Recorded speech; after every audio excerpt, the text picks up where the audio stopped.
Any time में मैं तकरीबन 16 कैंचियाँ पकड़ के कर सकता हूँ। गाड़ी पे भी इसी तरह वो 16 कैंची वो चलती है। तकरीबन 16 कैंची जो होती है वो एक ही हाथ में होती है और वो अलग-अलग बाज़ का कहते हैं कि नीचे से कोई वेल्ड किया हुआ है, वेल्डिंग किया हुआ है, क्या मसला क्या है, ये कैसे आ रहा है, क्या रीज़न क्या है इसमें? तो जब वो खुली देखते हैं ऐसे पूरे वो टेक्सचर देखते हैं, फिर वो कहते हैं नहीं वाक़ई। फिर जब उनको करके दिखाते हैं, फिर उनको समझ में आती है कि नहीं वाक़ई ये हो रही है। असल में शुरू से लेके एंड तक का हमने जब से ये स्टार्ट किया मैक्सिमम ये तकरीबन 6 माह के अंदर हमने इसकी ट्रेनिंग ली है, इसको चलाने का अंदाज देखा है, इसका चलाना कैसा है, तब जाके कहीं भी वो आपको पता शुरू माँ के पेट से कोई सीख के थोड़ी आता है, लेकिन तब जाके ये चीज़ आती है कि ये चीज़ इसमें है, ये चीज़ ऐसे लगेगी, ये चीज़ ऐसे लगेगी।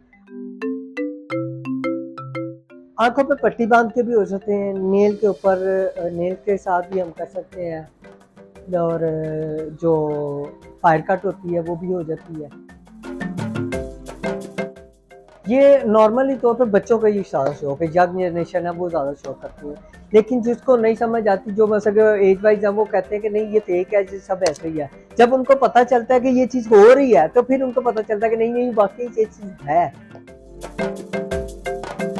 इसका करवाने का मकसद ये है कि बालों के अंदर लेयर आ जाती है, जैसे वो अपन बालों के अंदर हाथ नहीं जाता, बहुत थिकनेस हो जाती है बालों के अंदर, तो उनको लाइट करने के लिए ये चीज़ डाली जाती है।